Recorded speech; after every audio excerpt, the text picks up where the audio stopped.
Hello friends, welcome back to PSC journey. നമ്മുടെ 10th പ്രിലിംസിൻ്റെ ഡേറ്റുകളൊക്കെ വന്നു. എല്ലാവരും അതിന് പ്രിപ്പയർ ചെയ്തുകൊണ്ടിരിക്കുകയാണെന്നറിയാം. അപ്പം ഞാനും ഇന്ന് മുതൽ PYQ സെക്ഷൻ സ്റ്റാർട്ട് ചെയ്യാം എന്ന് കരുതി. അതിന് വേണ്ടിയിട്ട് ടോപ്പിക് വൈസുള്ള PYQ പ്രിൻ്റ് എടുത്ത് കൊണ്ടുവന്നിരിക്കുകയാണ്. അപ്പോൾ ആർക്കെങ്കിലും ഉപകാരമാവുകയാണെങ്കിൽ ആയിക്കോട്ടെ എന്ന് കരുതിയിട്ടാണ് വീഡിയോ ചെയ്യുന്നത്. ഇന്ന് നമ്മൾ ഇന്ത്യ ചരിത്രത്തിലെ 23 ക്വസ്റ്റ്യൻസാണ് ഡിസ്കസ് ചെയ്യാൻ പോകുന്നത്. അപ്പോൾ തുടങ്ങാം. ഒന്നാമത്തെ ചോദ്യം, താഴെ പറയുന്നവയിൽ രാജാറാം മോഹൻ റോയയുടെ രചനകളിൽ പെടാത്തത് ഏത്? Option A precept of Jesus, option B Tuhfatul Muwahidin, option C guide to peace and happiness, option D Sati ഹിതബോധിനി.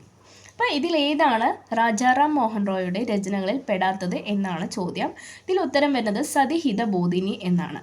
ബാക്കി ഉള്ള 3 നമ്മുടെ രാജാറാം മോഹൻ റോയയുടെ രചനയാണ്. ഏതൊക്കെയാണെന്ന് നോക്കാം. Precept of Jesus, guide to peace and happiness, Tuhfatul Muwahidin. ഇത് 3 രാജാറാം മോഹൻ റോയയുടെ രചനകളാണ്. അപ്പോൾ രാജാറാം മോഹൻ റോയയുടെ രചനകൾ ഒന്നും കൂടി പറയാം. Precept of Jesus, guide to peace and happiness, Tuhfatul Muwahidin. Okay, ഇനി രണ്ടാമത്തെ ചോദ്യം, മഹാത്മാഗാന്ധിയെക്കുറിച്ചുള്ള താഴെ കൊടുത്തിരിക്കുന്ന പ്രസ്താവനകളിൽ ശരിയേത്? ഒന്നാമത്തെ പ്രസ്താവന, ഗാന്ധിജി ആസൂത്രണം ചെയ്ത വിദ്യാഭ്യാസ പദ്ധതിയാണ് നയി താലീം. ശരിയാണ്. ഇനി ഭഗവത്ഗീതയ്ക്ക് ഗാന്ധിജി എഴുതിയ വ്യാഖ്യാനമാണ് അനാസക്തി യോഗം. അനാസക്തി യോഗം. മൂന്നാമത്തെ പ്രസ്താവന, ഗാന്ധിജി ആദ്യമായി കേരളം സന്ദർശിച്ചത് 1920-ലാണ്. നാലാമത്തെ പ്രസ്താവന, ഗാന്ധി സിനിമയിൽ ഗാന്ധിജിയുടെ വേഷം അഭിനയിച്ചത് ബെൻ കിങ്സ്ലി ആണ്. ഇതിൽ ഏതാണ് ശരിയെന്നാണ് നമ്മുടെ ചോദ്യം. ഇതിൽ എല്ലാ പ്രസ്താവനയും ശരിയാണ്. അതായത് ഗാന്ധിജി ആസൂത്രണം ചെയ്ത വിദ്യാഭ്യാസ പദ്ധതിയാണ് നയി താലീം. ഭഗവത്ഗീതയ്ക്ക് ഗാന്ധിജി എഴുതിയ വ്യാഖ്യാനമാണ് അനാസക്തി യോഗം. ഗാന്ധിജി ആദ്യമായി കേരളം സന്ദർശിച്ചത് 1920 തന്നെയാണ്. ഗാന്ധി സിനിമയിൽ ഗാന്ധിജിയുടെ വേഷം അഭിനയിച്ചത് ബെൻ കിങ്സ്ലി ആണ്. 4 പ്രസ്താവനയും ശരിയാണ്. ഇനി മൂന്നാമത്തെ ചോദ്യം, ഇന്ത്യ വിൻസ് ഫ്രീഡം എന്ന ഗ്രന്ഥത്തിൻ്റെ കർത്താവ് ആര്? ഞാൻ ഓപ്ഷൻസ് വായിക്കുന്നില്ല. എല്ലാ ഓപ്ഷൻസും പറയുമ്പോൾ നിങ്ങൾക്ക് കൺഫ്യൂഷൻ ആവാൻ ചാൻസ് ഉണ്ട്. സോ റൈറ്റ് ആൻസർ മാത്രം പറയാം. എന്താണ് ഇന്ത്യ വിൻസ് ഫ്രീഡം എന്ന ഗ്രന്ഥത്തിൻ്റെ കർത്താവ് ആര്? മൗലാന അബ്ദുൽ കലാം ആസാദ്. ഇനി നാലാമത്തെ ചോദ്യം, താഴെ പറയുന്നവയിൽ 1920 നിസ്സഹകരണ പ്രസ്ഥാനവുമായി ബന്ധമില്ലാത്തത് ഏതാണ് എന്നാണ് ചോദ്യം. ഒന്നാമത്തെ പ്രസ്താവന, തിരഞ്ഞെടുപ്പുകൾ ബഹിഷ്കരിക്കുക.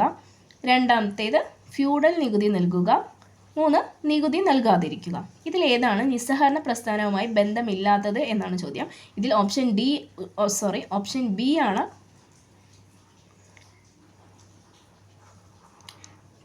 നാലാമത്തെ ചോദ്യം. താഴെ പറയുന്നവയിൽ 1920 നിസ്സഹകരണ പ്രസ്ഥാനവുമായി ബന്ധമില്ലാത്തത് ഏതാണ്? 1 തിരഞ്ഞെടുപ്പുകൾ ബഹിഷ്കരിക്കുക. 2 ഫ്യൂഡൽ നികുതി നൽകുക. 3 നികുതി നൽകാതിരിക്കുക. ഇതിൽ ഏതാണ് നിസ്സഹകരണ പ്രസ്ഥാനവുമായി ബന്ധമില്ലാത്തത് എന്നാണ് ചോദ്യം. ഉത്തരം ഓപ്ഷൻ ബി ആണ്, ഫ്യൂഡൽ നികുതി നൽകുക. അതാണ് ഇതുമായി ബന്ധമില്ലാത്തത്. തിരഞ്ഞെടുപ്പുകൾ ബഹിഷ്കരിക്കുക, നികുതി നൽകാതിരിക്കുക, ഇത് രണ്ടും നിസ്സഹകരണ പ്രസ്ഥാനവുമായി ബന്ധപ്പെട്ടവയാണ്. നെക്സ്റ്റ്, ചുവടെ കൊടുത്തിരിക്കുന്നവയിൽ ആനി ബസന്റുമായി ബന്ധമില്ലാത്ത പ്രസ്താവന ഏതാണ്? ഒന്നാമത്തെ പ്രസ്താവന, ഗുലാംഗിരി എന്ന ഗ്രന്ഥം രചിച്ചു. രണ്ടാമത്തെ പ്രസ്താവന, ഭഗവത്ഗീത ഇംഗ്ലീഷിലേക്ക് വിവർത്തനം ചെയ്തു. മൂന്നാമത്തെ പ്രസ്താവന, 1916 ഹോം റൂൾ പ്രസ്ഥാനം ആരംഭിച്ചു. ഇതിൽ ആനി ബസന്റുമായി ബന്ധമില്ലാത്ത പ്രസ്താവന ഏതാണ് എന്നാണ് ചോദ്യം. ഉത്തരം ഓപ്ഷൻ എ ആണ്. അതായത് ഗുലാംഗിരി എന്ന ഗ്രന്ഥം രചിച്ചത് ആനി ബസന്റ് അല്ല. ആരാണ്? ജ്യോതിറാവ് ഫൂലെയാണ്. ജ്യോതിറാവ് ഫൂലെ. അപ്പോൾ ഒന്നാമത്തെ പ്രസ്താവന ഒഴികെ ബാക്കി 2 ആനി ബസന്റുമായി ബന്ധപ്പെട്ടതാണ്. ഭഗവത്ഗീത ഇംഗ്ലീഷിലേക്ക് വിവർത്തനം ചെയ്തത് ആനി ബസന്റ് ആണ്. 1916 ഹോം റൂൾ പ്രസ്ഥാനം ആരംഭിച്ചതും ആനി ബസന്റ് ആണ്. ഓക്കെ, ഗുലാംഗിരി എന്ന ഗ്രന്ഥം രചിച്ചത് ആനി ബസന്റ് അല്ല, ജ്യോതിറാവു ഫൂലെയാണ്. ആറാമത്തെ ചോദ്യം, പാഞ്ചാലി ശബ്ദം എഴുതിയത് ആര്? പാഞ്ചാലി ശബ്ദം എഴുതിയത് ആര്? ഉത്തരം സുബ്രഹ്മണ്യ ഭാരതി. സുബ്രഹ്മണ്യ ഭാരതിയാണ് പാഞ്ചാലി ശബ്ദം എഴുതിയത്. ഏഴാമത്തെ ചോദ്യം, സ്വാഭിമാന പ്രസ്ഥാനം ആരംഭിച്ചത് ആര്? സ്വാഭിമാന പ്രസ്ഥാനം ആരംഭിച്ചത് EV രാമസ്വാമി നായ്ക്കർ. EV രാമസ്വാമി നായ്ക്കർ.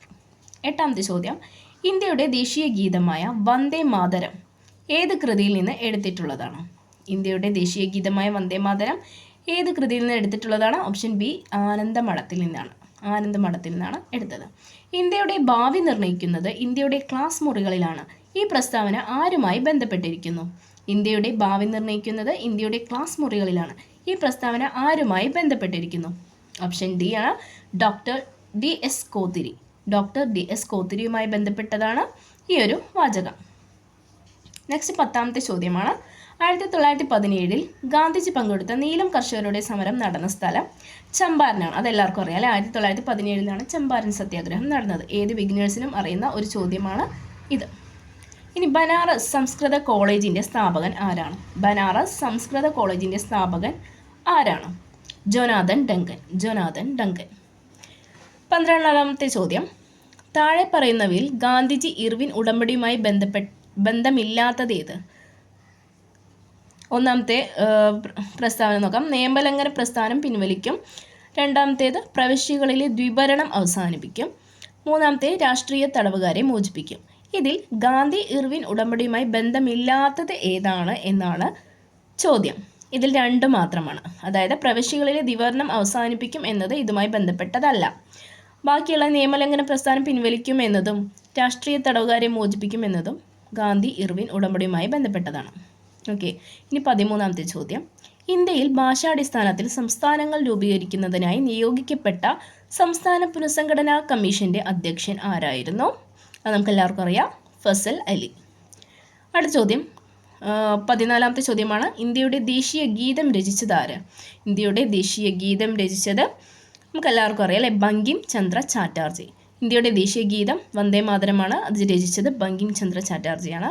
ഇന്ത്യയുടെ ദേശീയ ഗാനം ജനഗണമനയാണ്. രചിച്ചത് രവീന്ദ്രനാഥ് ടാഗോറാണ്. വന്ദേ മാതരം എടുത്തിട്ടുള്ളത് ആനന്ദമഠം എന്ന നോവലിൽ നിന്നാണ്. അടുത്തത് 15ാമത്തെ ചോദ്യം.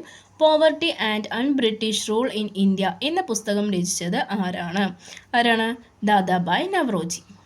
16ാമത്തെ ചോദ്യം. ഇന്ത്യൻ നവോത്ഥാനത്തിൻ്റെ പിതാവ് എന്നറിയപ്പെടുന്ന സാമൂഹ്യ പരിഷ്കർത്താവ്. ഇന്ത്യൻ നവോത്ഥാനത്തിൻ്റെ പിതാവ് ആരാണ്? നമുക്ക് എല്ലാവർക്കും അറിയാം, രാജാറാം മോഹൻ റോയ്. നെക്സ്റ്റ് 17ാമത്തെ ചോദ്യമാണ്. ഭാഷാടിസ്ഥാനത്തിൽ സംസ്ഥാനങ്ങളെ പുനഃസംഘടിപ്പിക്കുന്നതിനായി കേന്ദ്ര സർക്കാർ നിയമിച്ച സംസ്ഥാന പുനഃസംഘടനാ കമ്മീഷൻ്റെ അധ്യക്ഷൻ ഡോക്ടർ ഫസൽ അലി അല്ലേ? അത് റിപ്പീറ്റഡ് ആയി വന്ന ക്വസ്റ്റ്യൻ ആണ്. നെക്സ്റ്റ് 18ാമത്തെ ചോദ്യം. ഡോക്ടർ ഡി എസ് കോത്തിരി കമ്മീഷൻ്റെ ശുപാർശകളിൽ പെടാത്തത് ഏതാണ്? ഒന്നാമത്തെ പ്രസ്താവന ഇതാണ്.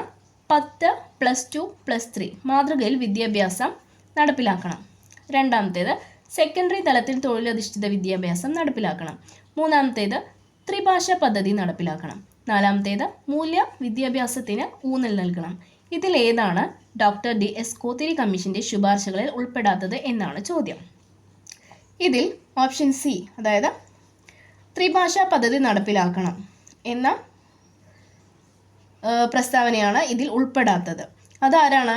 ത്രിഭാഷാ പദ്ധതി നടപ്പിലാക്കണം എന്ന പദ്ധതി ആരുടേതാണ്? ലക്ഷ്മണസ്വാമി മുതലിയാർ കമ്മീഷൻ്റെയാണ്. ലക്ഷ്മണസ്വാമി മുതലിയാർ കമ്മീഷനുമായി ബന്ധപ്പെട്ടതാണ് ത്രിഭാഷാ പദ്ധതി. ബാക്കി മൂന്നെണ്ണം, അതായത് 10+2+3 മാതൃകയിൽ വിദ്യാഭ്യാസം നടപ്പിലാക്കണം, സെക്കൻഡറി തലത്തിൽ തൊഴിലധിഷ്ഠിത വിദ്യാഭ്യാസം നടപ്പിലാക്കണം, മൂല്യവിദ്യാഭ്യാസത്തിന് ഊന്നൽ നൽകണം എന്നതും ഡോക്ടർ ഡി എസ് കോത്തിരി കമ്മീഷൻ്റെ ശുപാർശകളിൽ ഉൾപ്പെട്ടതാണ്. ഇനി 19ാമത്തെ ചോദ്യം. ഇന്ത്യൻ സംസ്കാരത്തിൽ ആകൃഷ്ടയായി 1893 ഇന്ത്യൻ പൗരത്വം സ്വീകരിച്ച ഐറിഷ് വനിത ആരാണ്? ആനി ബസന്റ് ആണ് ഇന്ത്യൻ സംസ്കാരത്തിൽ ആകൃഷ്ടമായി 1893 ഇന്ത്യൻ പൗരത്വം സ്വീകരിച്ച ഐറിഷ് വനിത. 20ാമത്തെ ചോദ്യം. നിസ്സഹകരണ പ്രസ്ഥാനം നിർത്തിവെക്കാൻ ഗാന്ധിജിയെ പ്രേരിപ്പിച്ച സംഭവം. നമുക്ക് എല്ലാവർക്കും അറിയാം, 1922 ചൗരി ചൗര സംഭവം. ഇനി 21ാമത്തെ ചോദ്യം.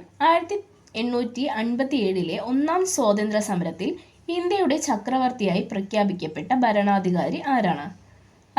ബഹദൂർ ഷാ രണ്ടാമൻ. ബഹദൂർ ഷാ സഫർ എന്നും പറയും, ബഹദൂർ ഷാ രണ്ടാമൻ എന്നും പറയും.